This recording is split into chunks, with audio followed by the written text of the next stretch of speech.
Irmãs e irmãos, boa noite. Amigos que nos visitam, boa noite. Somos gratos a Deus por podermos reunir como igreja. Isso é um alto privilégio, podemos reunir para adorar um Deus soberano que está no trono do universo.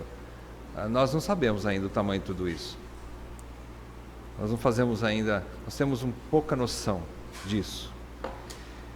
Mas um dia nós estaremos lá, face a face. E nós só vamos fazer isso o tempo todo, lá na glória. Louvá-lo e louvá-lo e louvá-lo, dia após dia, por toda a eternidade. Nós vamos fazer isso. Irmãos, vamos continuar o nosso estudo de 2 Pedro, segunda carta de Pedro.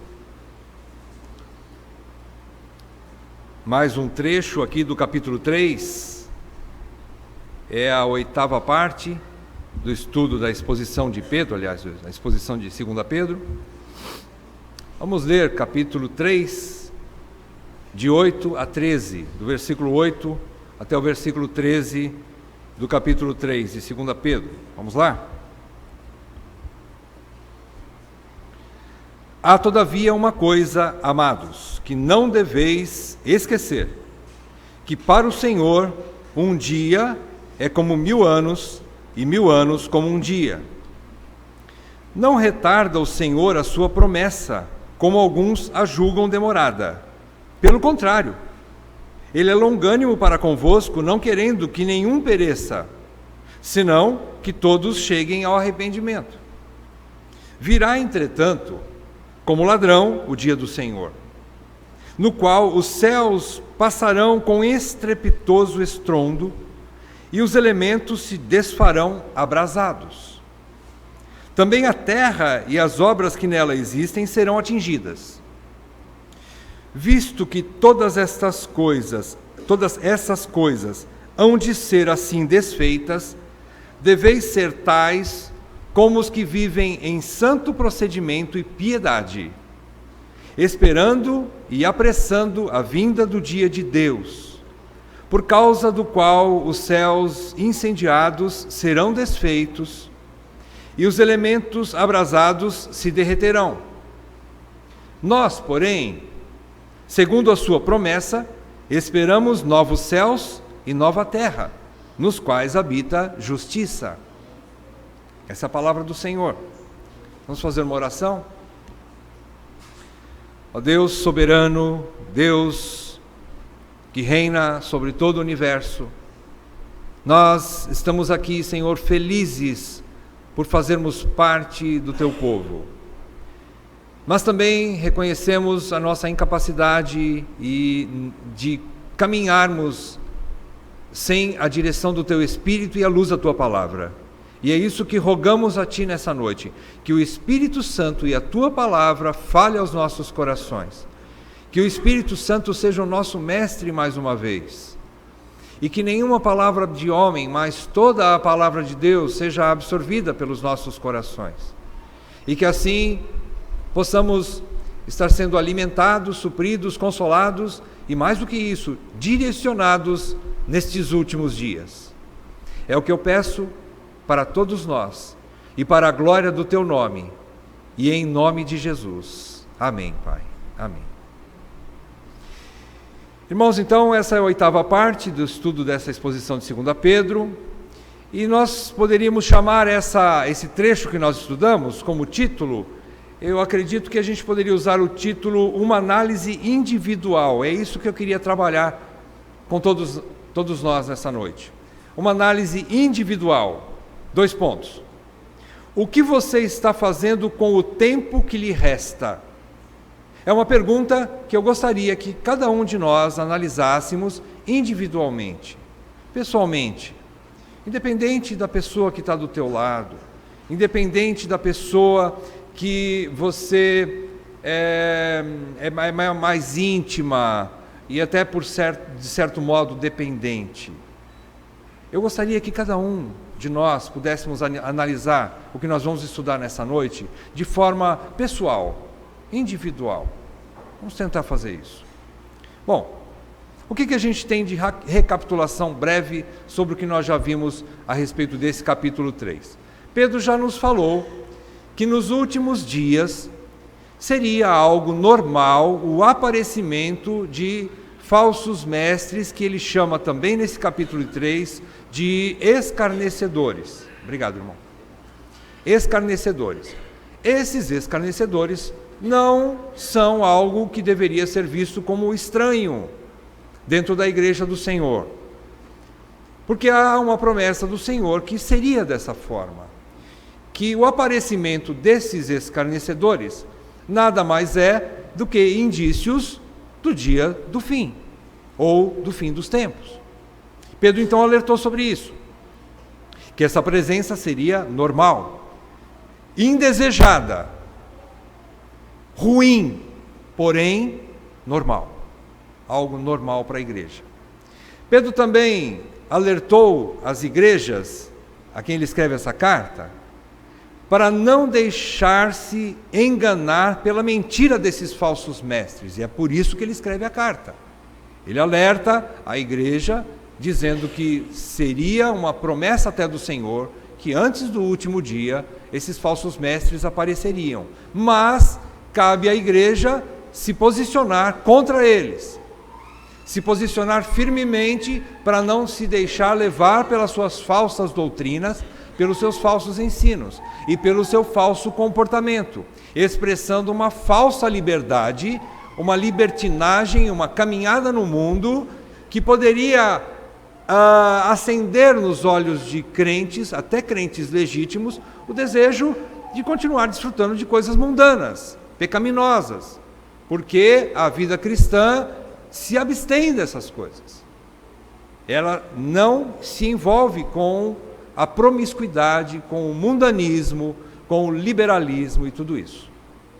Então Pedro diz, e Pedro faz esse alerta: não sigam esses falsos mestres, não olhem para o que eles falem e não desejem o que eles fazem. Por quê? Porque Pedro já disse também que esses irmãos tinham já uma mente esclarecida, ou eles tinham luz em suas mentes, capaz de dar condições para eles, capacidade para eles pensarem, julgarem e tomarem suas decisões de forma correta, segundo Deus e não segundo o mundo. Então ninguém pode dizer que foi enganado por engano, porque tem gente que quer ser enganado e não se atina para isso, dizendo como os falsos mestres. Os falsos mestres deliberadamente se esquecem de que vai haver um dia de julgamento. E essas pessoas que são as seguidoras desses falsos mestres, deliberadamente dizem que foram enganados, quando eles têm a luz da palavra de Deus em suas mãos, quando ele tem a igreja para lhes orientar, quando eles têm o Espírito Santo e a comunhão dos santos para encaminhá-los no caminho correto.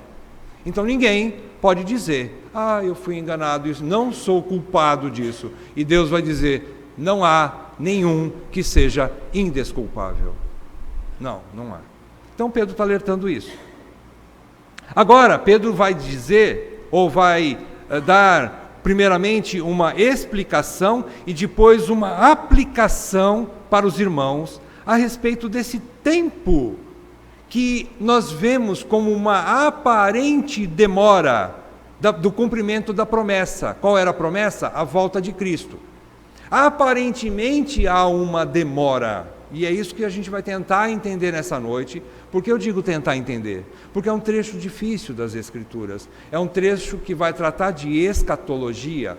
Escatologia, pouquinho que seja esse trecho, mas é um estudo complexo, difícil, porque foge muito da nossa capacidade de compreensão, porque falar de fim dos tempos, o estudo do fim, é muito complexo, porque escatologia é isso, é estudar o fim, tentar compreender o fim de todas as coisas, né? Então é bastante complexo para nós.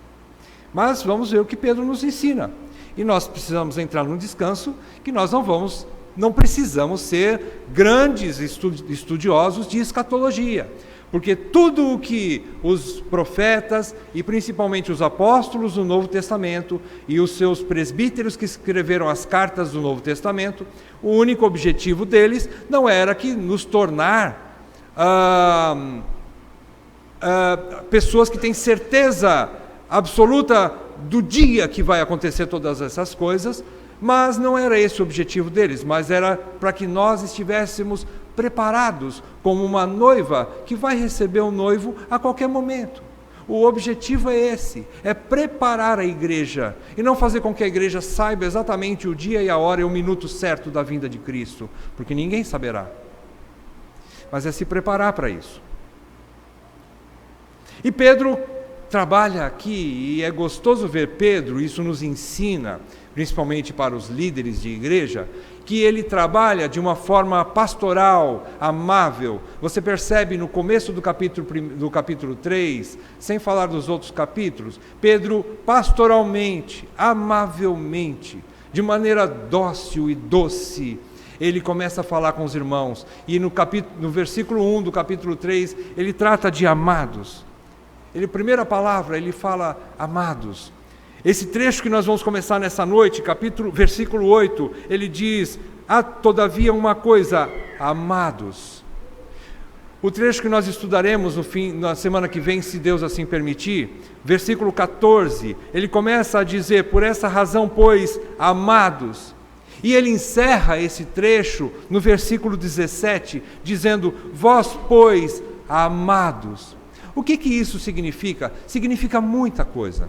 Significa o interesse de um homem pelos seus irmãos. Significa a consideração de um homem pelas suas ovelhas, de um pastor pelas suas ovelhas. Significa que Pedro traz essa igreja no seu coração.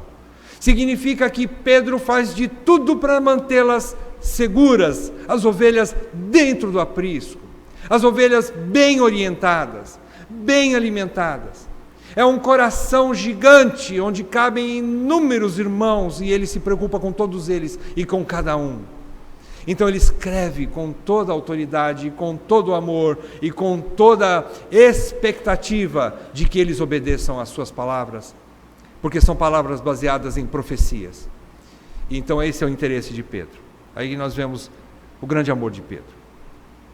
Uma consideração inicial, antes de nós estudarmos esse trecho, é que até mesmo alguns irmãos estavam perdendo a esperança da volta de Cristo naquela época.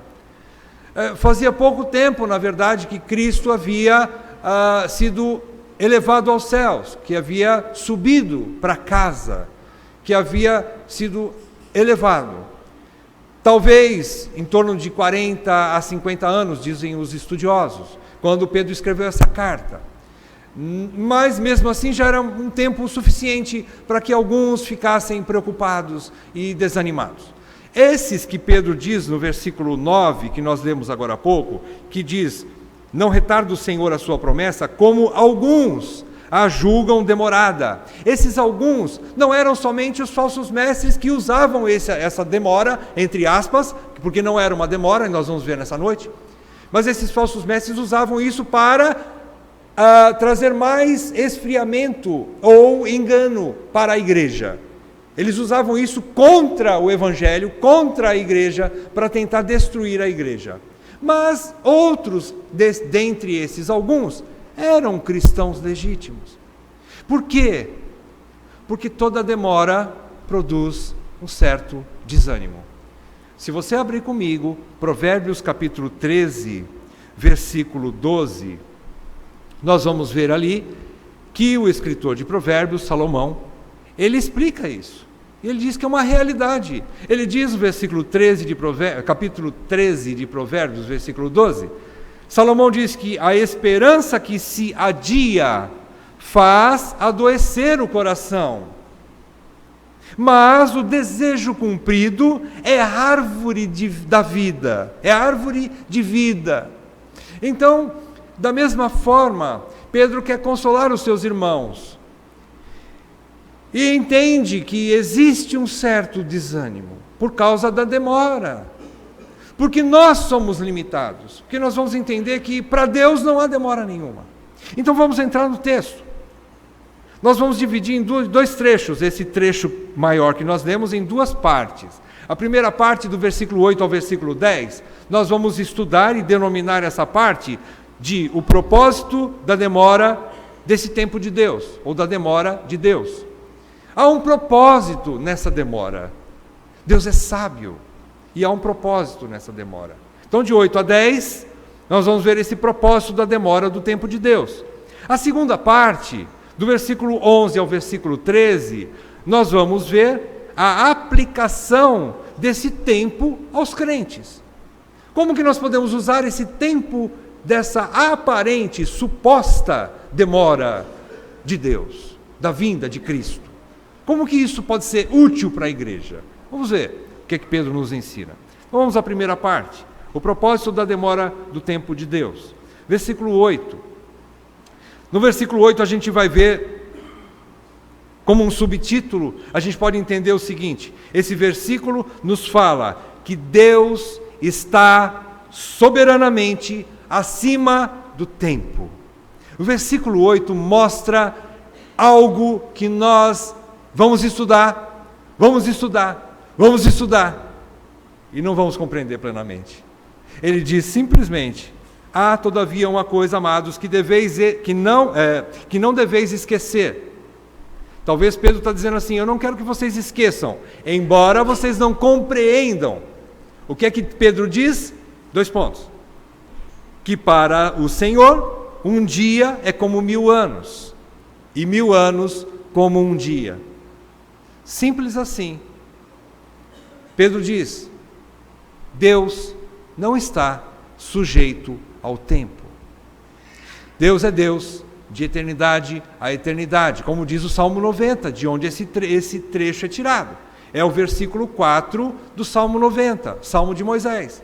E Moisés diz isso, que de eternidade a eternidade tu és Deus.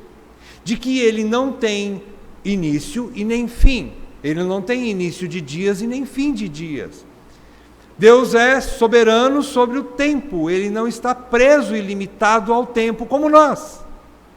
Então a primeira coisa que Pedro quer dizer, embora vocês pensem, e eu sei que é difícil, como nós cantamos esse hino agora há pouco, é difícil, o momento que a igreja passa é difícil, mas eu quero que vocês compreendam que para Deus não há atraso nenhum. Não há atraso nenhum.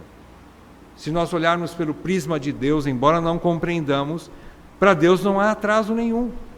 Para Deus não há passado e nem futuro, mas somente um eterno hoje. É difícil nós compreendermos isso, mas para Deus o tempo é hoje. Para Ele só há um presente, não há um futuro e nem um passado. Deus age no tempo, mas não está preso nem limitado por ele. Deus escreve a história da humanidade, do universo, ao longo do tempo, mas ele não está preso no tempo. Quando Deus olha para o futuro, ele vê o hoje, e para ele tudo já está consumado. Para nós, a consumação, que é o tempo dos últimos acontecimentos, a consumação já aconteceu, para nós não. Para ele que é eterno, já aconteceram todas as coisas. Tanto a criação, quanto a redenção, e quanto a consumação, aconteceram tudo num hoje. E isso é grande. E eu não posso explicar mais do que isso. Só podemos entender que Deus é eterno, e que Ele está acima do tempo. E quando Jesus declara no versículo 20, do último capítulo de Apocalipse, há uma palavra no meio das palavras de outras pessoas falando, no versículo 20, você percebe que não só Jesus fala, mas Jesus fala dentre outras falas nesse versículo 20, e Jesus diz: certamente venho sem demora. Por que ele diz que é sem demora? Porque para ele não tem demora, sendo 1000 anos ou sendo 1 milhão de anos, para ele é hoje. E Jesus diz: eu venho sem demora. Ele quer dizer que no tempo eterno dele não há demora, apesar de nós não podermos entender a eternidade.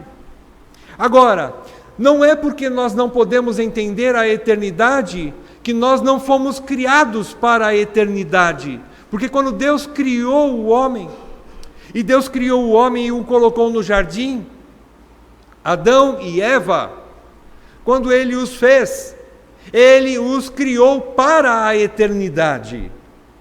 A teologia não diz que eles foram criados eternos, não. Eles não foram criados eternos, pois senão a morte não teria condições de entrar para dentro deles, porque eles eram eternos. Agora a morte chegou por causa do pecado. Então antes do pecado, antes da queda, eles tinham algo chamado livre-arbítrio. Até fica ruim a gente falar esse termo, mas nós temos que falar. Porque nesse período antes da queda, havia livre-arbítrio.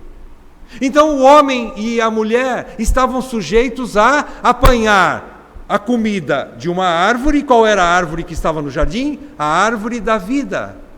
Ou da árvore do conhecimento do bem e do mal, que era proibida. E Deus disse, dela não comerás, porque no dia em que dela comeres, certamente morrerás. Então eles tinham a oportunidade de se tornarem eternos, não foram criados eternos. Mas se eles pegassem da árvore da vida e comessem, eles seriam eternos. E eles não o fizeram. E quando comeram da árvore do conhecimento do bem e do mal, que era proibida, eles compraram para eles mesmos a morte e o fim.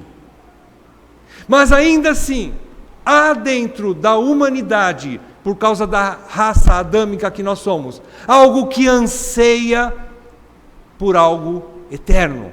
Nós não compreendemos. Mesmo aqueles que não conhecem o Senhor, que não são do Senhor, existe dentro deles uma expectativa pós-morte. Existe algo que quer entender o que vai acontecer depois da morte. O que acontece num tempo chamado eternidade. Eu sei que depois de alguns anos eu vou passar. A Bíblia diz que nós morremos. Talvez podemos chegar aí com uma boa saúde a 100 e poucos anos, não sabemos, né? Eu estou jogando alto, hein? Mas é possível. E depois disso, há uma ansiedade aqui dentro, querendo entender o que acontece. Eclesiastes fala sobre isso. Capítulo 3 de Eclesiastes, quando Salomão começa a falar sobre o tempo, há tempo para isso, há tempo para aquilo, há tempo para todas as coisas. E no versículo 11 do capítulo 3 de Eclesiastes, Salomão diz assim: tudo Deus fez com o seu propósito e tudo é maravilhoso. Eu estou somente falando com as minhas palavras, mas se você quiser abrir capítulo 3 de Eclesiastes, versículo 11. Ele diz que tudo Deus fez de uma forma bela, maravilhosa, com propósito. E ele diz assim: e pôs no coração do homem a eternidade, embora o homem não saiba as coisas que Deus faz. O homem não compreende as coisas que Deus faz, mas Deus pôs no coração do homem um senso de eternidade. Então, o que Pedro está querendo dizer aqui é mais ou menos isso. Vocês têm algo dentro de vocês que anseia por eternidade. E vocês estão debaixo dos cuidados de um Deus eterno. Então fiquem tranquilos. Porque para Ele, embora diferente para vocês, para Ele, 1000 anos é como um dia e um dia como 1000 anos, vocês estão nas mãos dEle. Então descansem nisso, porque a eternidade é de vocês. E essa compreensão nós não temos. Mas agora Pedro vai passar a falar: se preocupem com outra coisa. Agora Pedro vai falar o que é importante encher a mente da igreja. O que é importante os crentes pensarem. Porque a eternidade nós não vamos equacionar. E ele então, versículo 9.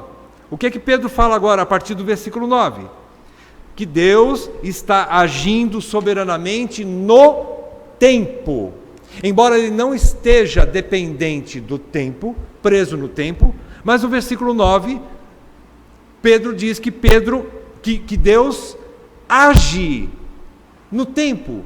Ele tem um propósito soberano no tempo. na história. Isso é o que, em segundo lugar, Pedro diz. Ele diz que apesar dos escarnecedores zombarem da demora da volta do Senhor, ele tem um plano. E no versículo 9 ele diz: qual é o plano? Não retarda o Senhor a sua promessa, como alguns a julgam demorada. Pelo contrário, olha o plano agora. Qual é o propósito? Ele, Deus, ele aqui é Deus, é longânimo para convosco. Quem é o convosco? São os eleitos. São os eleitos. Deus é longânimo, tem paciência para convosco, com os eleitos. Por quê? Não querendo que nenhum pereça, senão que todos cheguem ao arrependimento. O plano de Deus, na sua aparente demora, é que nenhum eleito fique fora da igreja. Nenhum eleito fique fora do aprisco. Ele tem um plano, aqui nesse versículo 9, Pedro está falando que o propósito de Deus é para com a igreja. Quando ele fala convosco, ele está falando a igreja. Dentre vocês, ó igreja, há aqueles que ainda estão fora. De que forma? Alguns que ainda não foram salvos, mas são eleitos. Existem esse tipo de pessoas no mundo que chegarão ao conhecimento do Evangelho, se converterão ao Senhor e irão para a igreja. Então ele é longânimo, esperando que isso aconteça. Mas ele não está sentado, pelo contrário, ele está agindo nisso. Esse tempo é a ação de Deus para resgatar os eleitos, que ainda faltam. Em segundo lugar, ele é longânimo para convosco, porque alguns dos que creram e foram enganados de alguma maneira, e saíram da igreja, estão vivendo em mundanismo, afastados do corpo de Cristo, que é a igreja, Deus também está agindo a favor deles, porque Ele vai trazê-los de volta, porque nenhuma ovelha legítima de Cristo ficará fora do aprisco de Cristo. Então Ele é longânimo para que isso aconteça.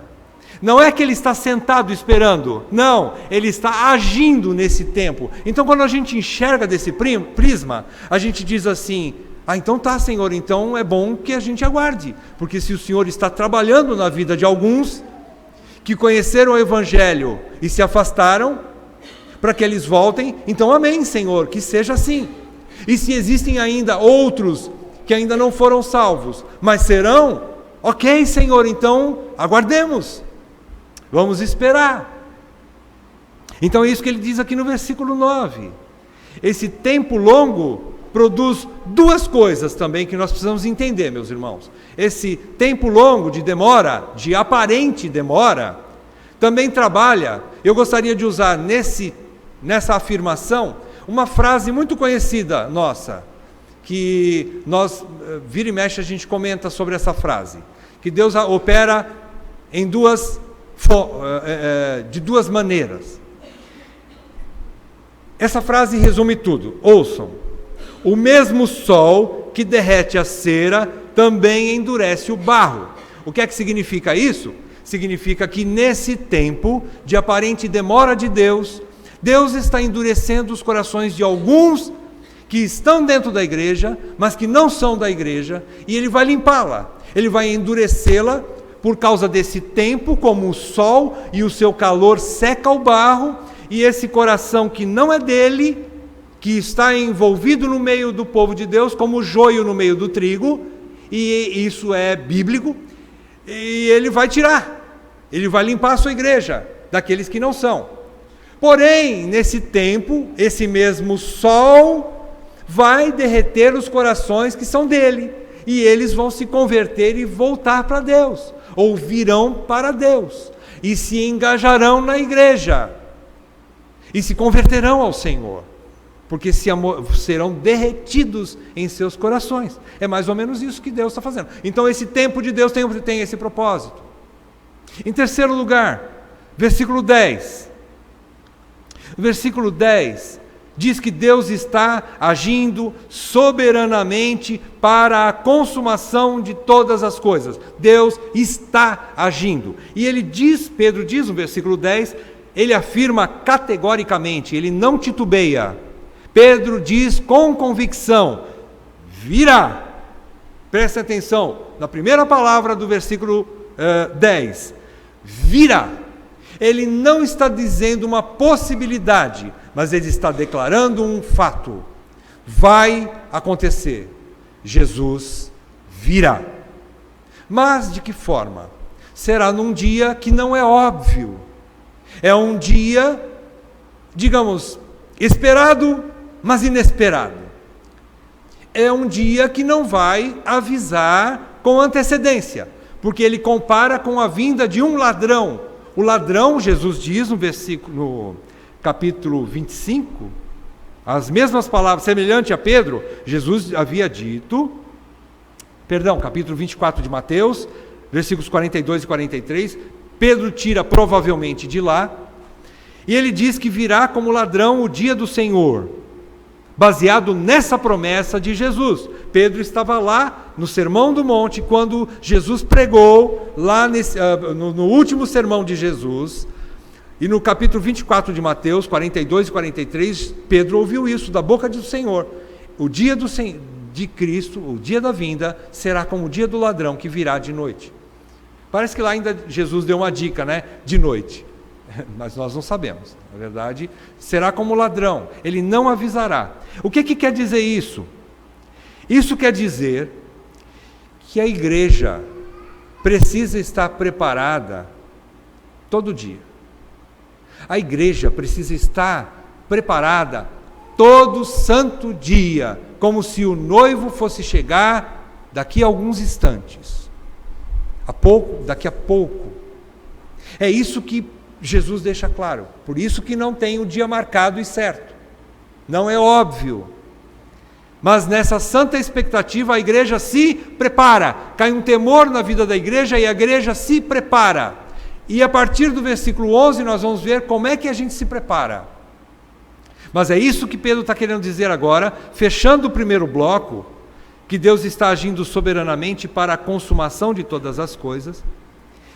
Então, Pedro não está querendo dizer o seguinte, Pedro está querendo afirmar que a incerteza do dia do Senhor não é incerteza dos fatos futuros.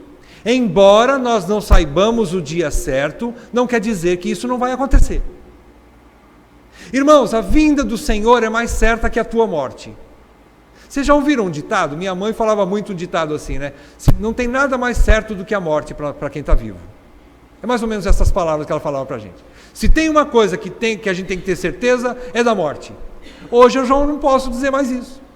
Porque se o Senhor voltar hoje, eu não vou experimentar a morte. Nós não vamos experimentar a morte. Eu vou estar vivo e o Senhor vai nos arrebatar e vai nos levar embora sem provarmos a morte. Então não é tão certa quanto a morte. A vinda do Senhor é mais certa do que a morte. É isso que nós precisamos ter na nossa mente. E como ladrão, a gente tem que... Aliás, como ladrão não. Como alguém que pode receber o ladrão a qualquer momento. Não tem nenhum ladrão aqui, né?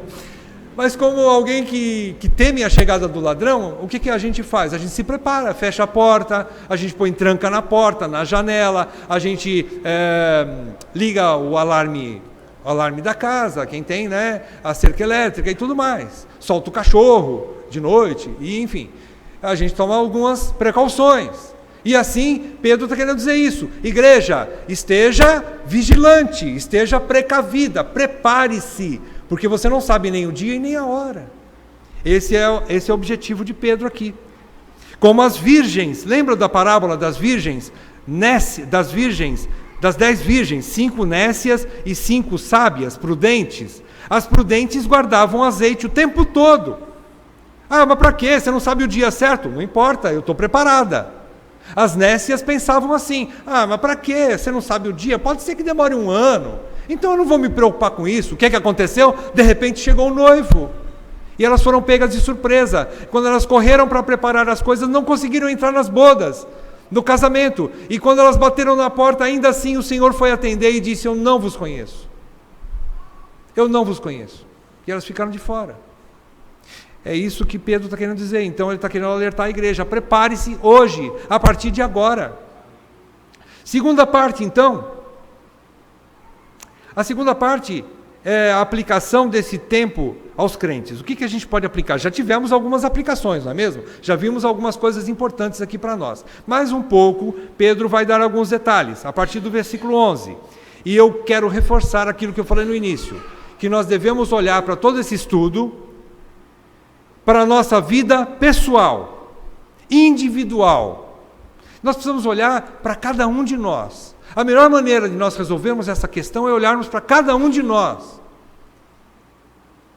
Para que cada um de nós, como crentes, vivamos de maneira santa, que ele diz aqui no versículo 11, em santo procedimento e piedade. Por quê? Porque o julgamento será também individual.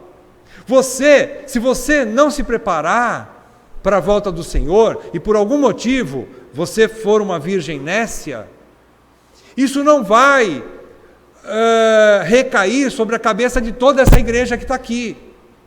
Porque aqueles que se prepararem individualmente como a virgem prudente, entrará nas bodas, independente da tua negligência. Por isso, cada um de nós temos que pensar de forma individual e nos prepararmos individualmente. Tanto o julgamento como a fé e as obras que acompanham a fé são individuais. As minhas obras que acompanham a minha fé, que comprovam a minha fé, não podem ser transferíveis, elas são intransferíveis. Eu não posso repartir um pouco. Vamos supor, se eu tivesse feito, não tenho, mas se eu tivesse feito muitas boas obras e pudesse repartir um pouco com vocês, para aliviar talvez a falta de boas obras que vocês talvez não fizeram, eu não poderia fazê-lo, porque é individual. A minha fé não pode ser transferida para vocês, porque é individual. E da mesma forma o julgamento não será também repartido, mas vai ser individual. E vamos ao versículo 11. Versículo 11, em primeiro lugar, Pedro afirma que essa postura nos garante escaparmos desse pesadelo do julgamento final. Versículo 11, Pedro diz que, visto que estas coisas hão de ser assim desfeitas, ele diz que vai haver uma destruição, um juízo final. Vejam o final do versículo 10. Ele diz que os céus passarão com um estrepitoso estrondo e os elementos se desfarão abrasados. Está falando do fogo. Também a terra e as obras que nela existem serão atingidas. Então vai haver uma limitada destruição. E depois eu explico para você por que é limitada a destruição. Mas vai haver um juízo. O fogo virá e purificará, pulverizará a terra de toda a incredulidade e de tudo aquilo que é pecaminoso. E por causa disso, ele diz, visto que estas coisas hão de ser assim mesmo, desfeitas, deveis ser tais como os que vivem em santo procedimento e piedade. Então ele quer dizer, se você, como uma noiva, está se preparando com santo procedimento e piedade, vivendo em santo procedimento e piedade, você escapará deste fogo, que há de purificar e pulverizar o pecado da terra. Você escapará. Primeira coisa que Pedro quer dizer no versículo 11, você vai escapar desse juízo. De que forma? Comportando-se piedosamente, com um santo procedimento. Primeira coisa. Segunda coisa, versículo 12. O que Pedro diz? Ele diz que, em segundo lugar, que essa preparação nos encherá de exultante esperança, ou expectativa, que ele diz, esperando. Esperando quer dizer que há uma esperança grata, há uma esperança ansiosa, no bom sentido. Irmãos, a gente precisa entender que a volta do Senhor não será um tempo de tristeza, de lamento. Isso vai ser para o ímpio. Para nós, será como você está se preparando para participar de um casamento maravilhoso, porque é assim que será. Então ele diz que haverá uma expectativa regozijante. Há uma santa expectativa. E há também, de alguma forma, uma possibilidade de nós apressarmos a vinda de Cristo. Irmãos, são passagens difíceis, porque parece que o dia de Cristo não está nem marcado nem entre a Trindade. Mas não é isso que ele quer dizer. Ele quer dizer que através da instrumentalidade da igreja, Deus vai agir para buscar as ovelhas perdidas, e quando esse número estiver completo dentro do aprisco, então virá o dia. É isso que ele está querendo dizer. Através de vocês, igreja, Deus vai agir. Quando vocês estiverem com santo comportamento, vivendo santamente, piedosamente, Deus vai atrair outras pessoas para a igreja e vai completar o número dos eleitos. E assim o Senhor virá. É a forma que Ele vai apressar a volta, a sua vinda, a vinda de Cristo.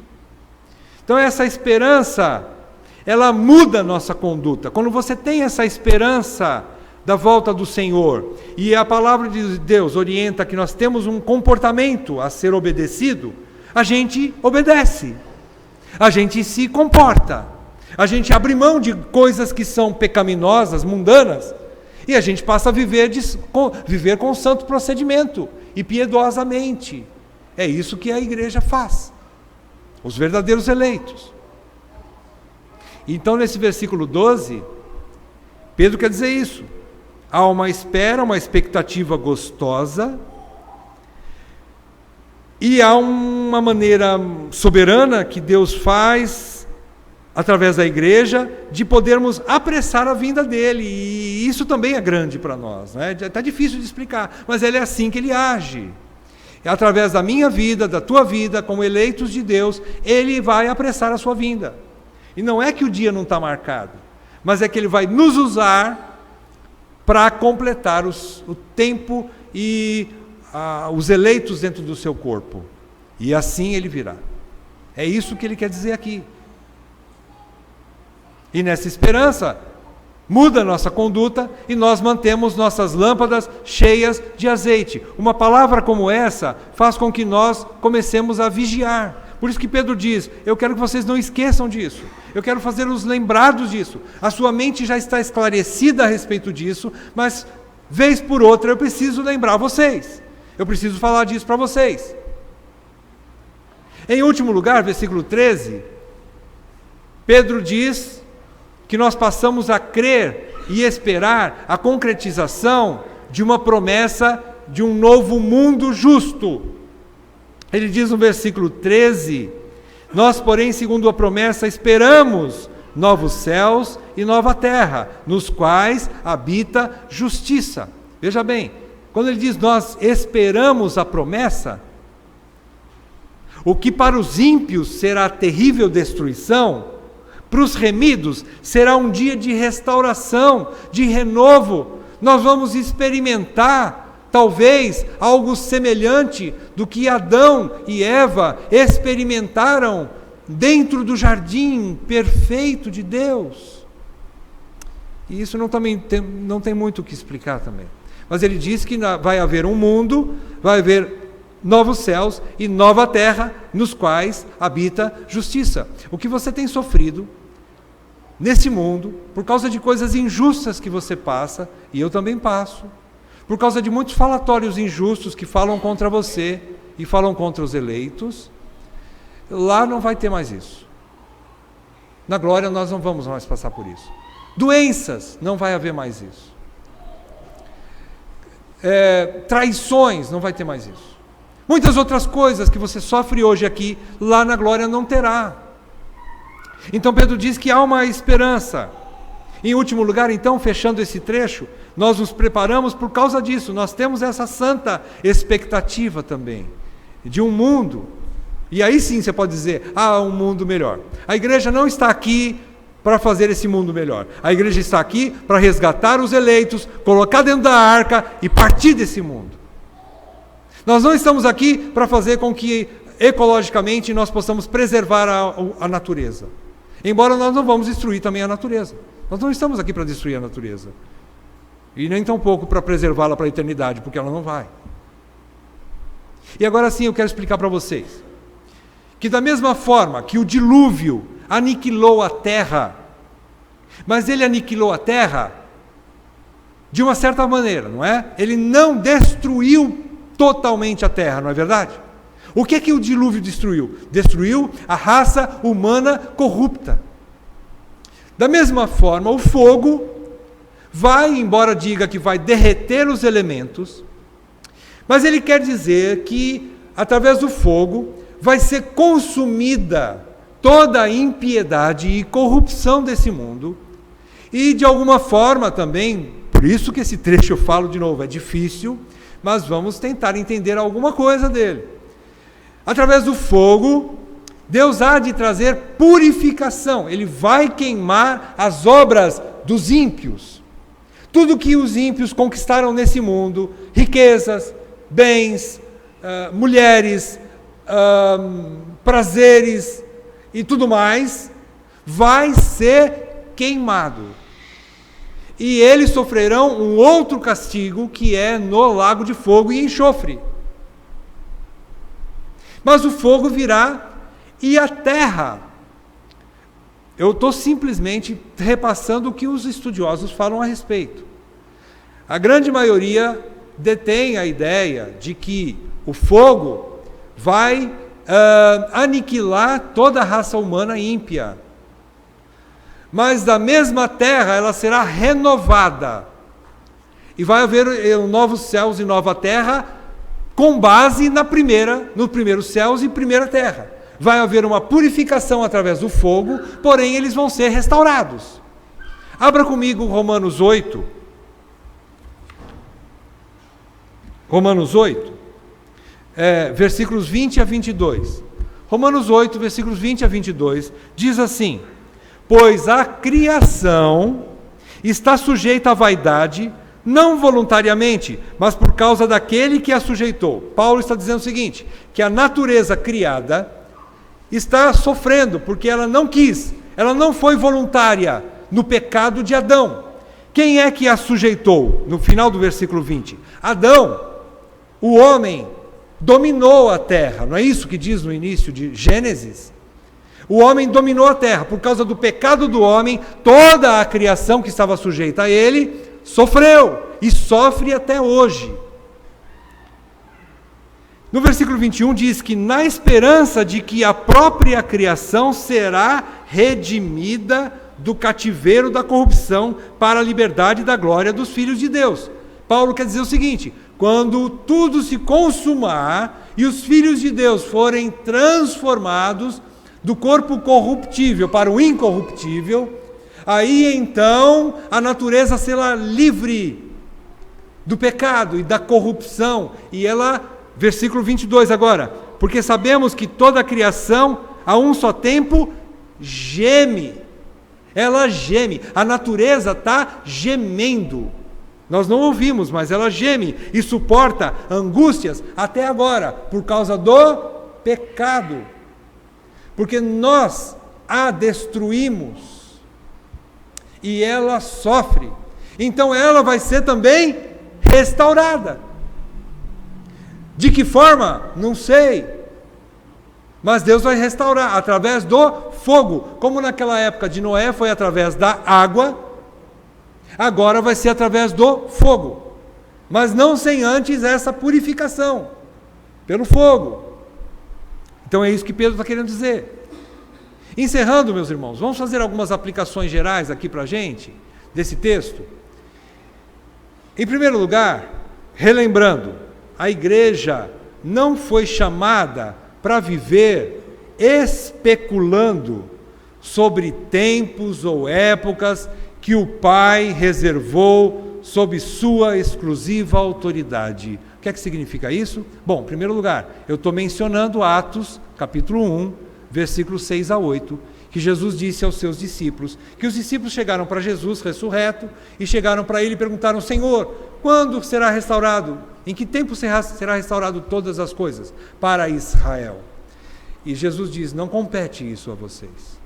Não se preocupem com isso, isso está fora da alçada de vocês. Mas vocês serão minhas testemunhas. É isso que vocês têm que se preocupar. É o que eu falei. Então a igreja não está preocupada com o tempo, não deve ficar preocupada com o tempo. Escatologia é bom estudar, mas não muito, porque nós não vamos chegar a muitos lugares, não. Nós não vamos ter muita certeza de muita coisa, não. É bom estudar escatologia, não estou dizendo que, não estou descartando, isso nos posiciona como igreja, mas não esclarece muita coisa, não. Tá?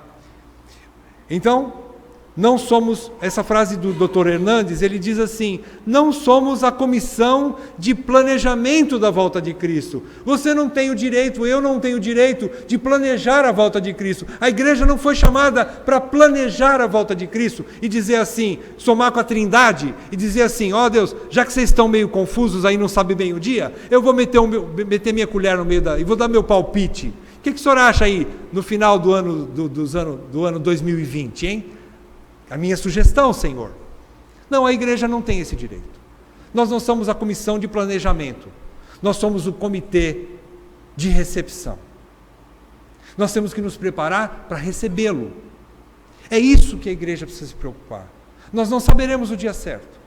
E não temos o direito de planejar, porque nós não sabemos o dia certo. Mas uma coisa nós sabemos, nós temos que estar preparados como a noiva, esperando em santa expectativa o noivo. É para isso que a igreja tem que se preocupar. É isso que preocupa a igreja, ou deveria ocupar a nossa preocupação. Segundo lugar, responda individualmente essas perguntas. Por exemplo, o que você está fazendo com o tempo que lhe resta? E eu peço individualmente, e agora eu quero explicar por que eu quero explicar, que eu peço para você analisar isso individualmente. Qual é a pergunta que eu fiz para você? Você se lembra? O que você está fazendo com o tempo que lhe resta? Leva essa pergunta para casa e responda você para você mesmo. Por quê? Porque eu quero que você entenda que individualmente você não vai poder culpar o seu pai, você não vai poder culpar a sua mãe, você não vai poder culpar o seu filho, o seu cônjuge, você não vai poder culpar o seu pastor por você não estar vivendo como um cristão ou uma cristã legítimo. Você não vai poder transferir essa culpa para ninguém. Por isso, saiba responder individualmente, pessoalmente. Pergunte para você mesmo, o que eu estou fazendo com o meu tempo? Eu estou preparando-me como a noiva que precisa estar, qual é a ordem de Pedro? Santo procedimento e piedade. Eu estou fazendo isso? Se eu não estiver fazendo isso, eu não vou transferir para ninguém, eu não posso transferir para ninguém, e Deus vai cobrar de mim, e não vai cobrar do outro. Pense nisso, meu querido, minha querida, meu jovem, principalmente, porque os jovens gostam de transferir para os pais, né? Isso é terrível. Não faça isso, meu querido. Teu pai não tem culpa da tua negligência, principalmente se você já é batizado em nome de Jesus. Porque você tem uma Bíblia na tua mão, e porque você tem o Espírito Santo. O teu pai não tem culpa da tua negligência, tua mãe também não. E nem o teu pastor.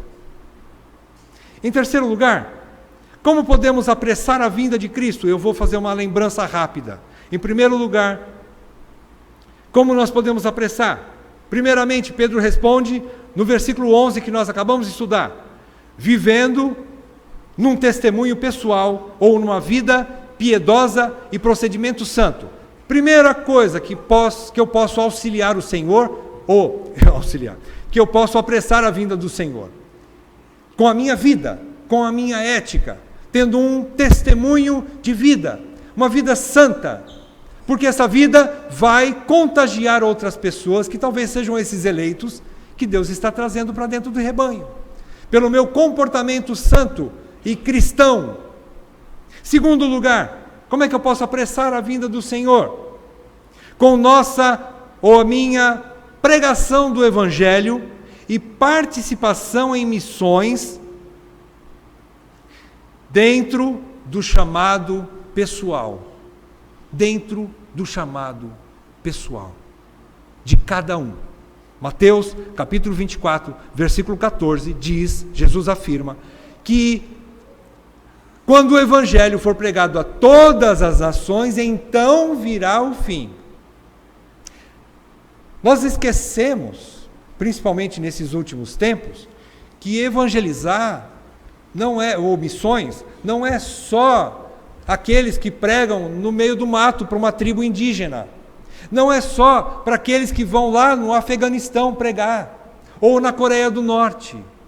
Não é só isso missões. Embora Deus levante pessoas para isso, e eu oro para que esses missionários possam levar o Evangelho até os confins da terra. Mas nós nos esquecemos que dentro dos grandes prédios de administração de um governo, como tem em Campo Grande, dentro de uma agência bancária, tem muita gente lá dentro que não foi salva. Dentro da firma que você trabalha, tem pessoas que não conhecem o Senhor. Dentro de uma comunidade, de uma universidade, dentro de uma faculdade ou de uma escola que você estuda, existe muita gente que não conhece o Senhor. Você já ouviu falar, por exemplo, de missões urbanas? Pois é isso que significa. Todo mundo pensa que missão é mandar gente lá para o fim do mundo, lá para o meio do mato. E existe também, e eu não estou dizendo que não seja, é também. Mas existe a missão também dentro de uma cidade. Quando você prega para o teu vizinho, para aquela pessoa, dentro de um comércio, dentro de uma prestação de serviço que você faz, os seus clientes, as pessoas que você atende, precisam ouvir o Evangelho, precisam ver o Evangelho em você. E assim você está apressando a volta do Senhor.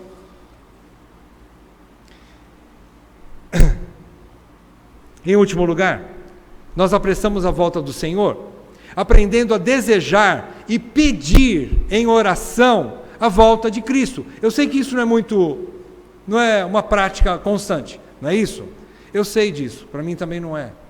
Eu sei que nós oramos, quando nós oramos, nós lembramos, até nós fazemos uma lista, às vezes, quando tem reunião de oração, né? Vamos orar por aquele fulano que está doente, aquele fulano que está desempregado, o cicrano que está passando problema familiar, tem um problema de relacionamento com não sei quem, tal.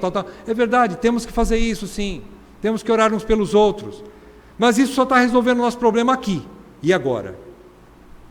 Nós precisamos aprender a orar também pela vinda de Cristo. Sabe qual a oração mais maravilhosa que chega no coração de Cristo?